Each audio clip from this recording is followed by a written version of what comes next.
सत श्री अकाल, नमस्कार।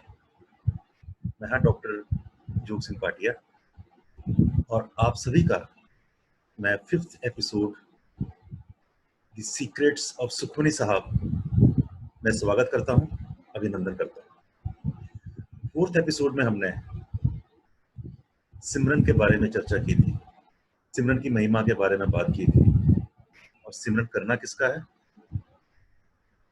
मूल मंत्र, उस परमात्मा के एहसास करना, उसको याद करना, जिसको करने से सारे के सारे कष्ट, दुख, स्ट्रेस लेवल, एंजाइटी, डिप्रेशन ये कम हो जाता है। तो अभी हम करेंगे अष्टपदी पहले की सेकंड पोएटिक कंपोजिशन या दूसरी पदी।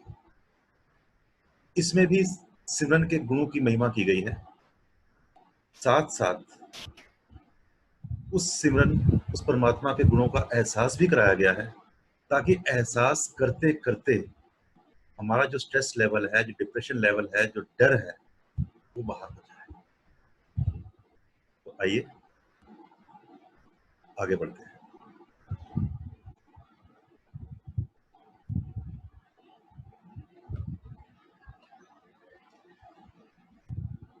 यहाँ पर गुरु साहब कहते हैं, प्रभु के सिमरन गर्भ न बसै, प्रभु के सिमरन दुख जम न सै। प्रभु का सिमरन करने से, उसको बार बार याद करने से, उसका एहसास करने से हम बंधनों में नहीं फंसते। गर्भ क्या है?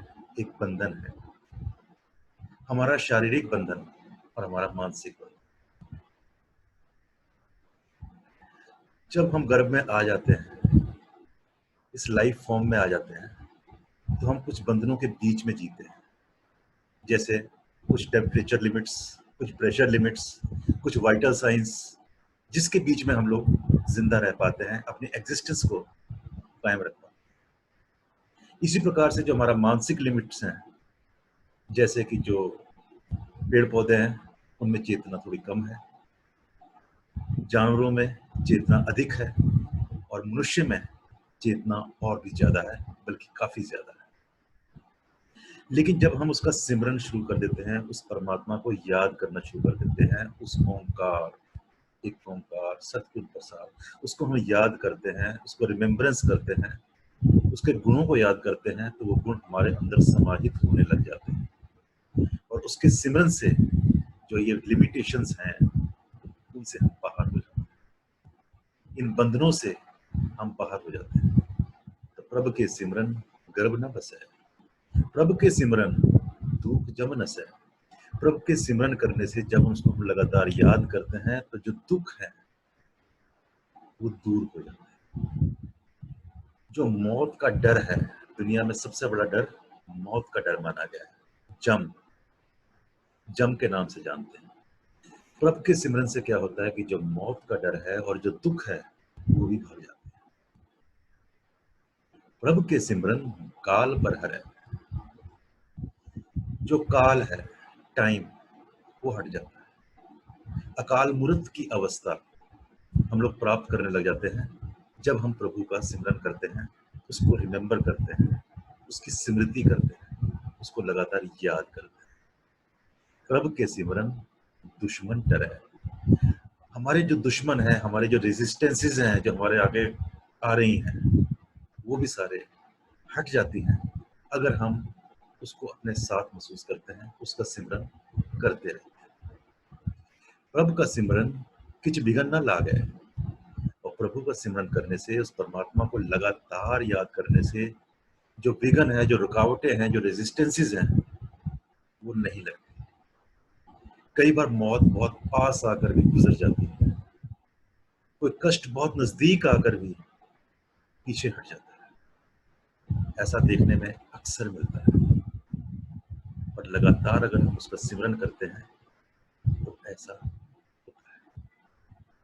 प्रभु के सिमरन अनदिन जागै, तो प्रभु का सिमरन करने से, लगातार उसको प्रयास करने से, लगातार उसका एहसास रखने से हम सतनाम की अवस्था में आते हैं। अनदिन जागे, हमेशा जागते रहते हैं। इसका मतलब ये नहीं कि हम सोते नहीं हैं, लेकिन हम जो ड्रीम वाली दुनिया है ना, सुपने वाली दुनिया, उससे रियल लाइफ में आ जाते हैं और रियल लाइफ को जीते हैं।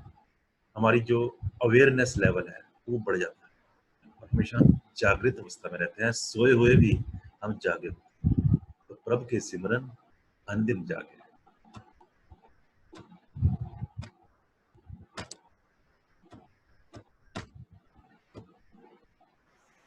प्रभु के सिमरन पाओ न व्यापे।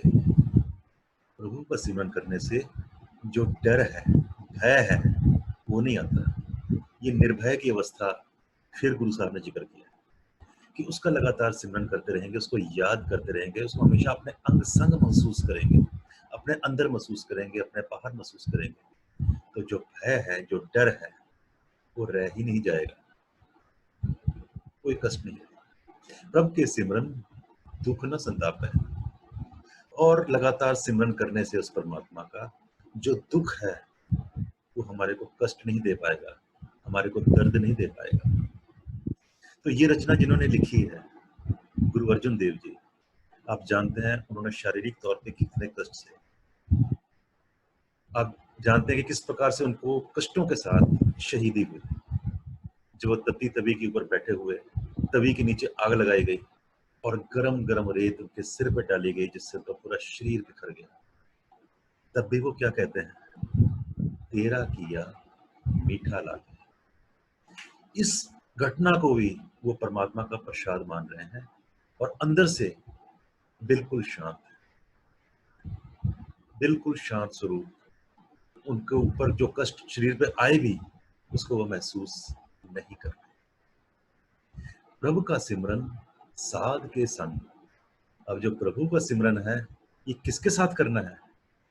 ये करना है साध के संग। साध वो होता है जिसने अपने आप को साधा हुआ है, डिसिप्लिन में रखा हुआ है, इस रास्ते पे जा रहा है। तो प्रभु का सिमरन साध के संग। क्योंकि जब वो डिसिप्लिन में जा रहा है, आपके साथ ऐसे साथी हैं जो डिसिप्लिन में हैं, तो आप भी डिसिप्लिन में आ जाए। साध का मतलब होता है साधना, शरीर को साधना, मन को साधना। तो जब आप अपने आप को साध लेते हैं, डिसिप्लिन में आ जाते हैं और ऐसे लोगों का साथ रखते हैं जो डिसिप्लिन में हैं, उनके साथ मिलकर जब उसका सिमरन करते हैं, सर्ब निधान नानक हर रंग। निधान कहते हैं हर प्रकार के ट्रेजर्स को। तो जितने भी दुनिया प्रकार के ट्रेजर्स हैं, रिद्धियां सिद्धियां कहते हैं, जिनको कहते हैं दुनिया प्रकार के नॉलेज है, दुनिया भर की स्किल्स हैं, दुनिया भर की अचीवमेंट्स हैं, ये सब कुछ उस परमात्मा के ही कलर्स हैं, उस परमात्मा के ही रंग हैं। और जब हम उस परमात्मा को याद कर रहे हैं, लगातार उसका सिमरन कर रहे हैं, तो इन छोटी छोटी रिद्धियों सिद्धियों स्किल्स के पीछे हमको भागना नहीं पड़ेगा। वो सब स्वयं हमारे पास आती चली जाएगी। परमात्मा के साथ हमें मिलना है, उसको लगातार याद करना है। तो इतना महत्व है इस सिमरन का, उसको याद करने का, कि सर्व निधान, सारे treasures, all the treasures of the world, वो परमात्मा के ही रंग है, नानक हर रंग।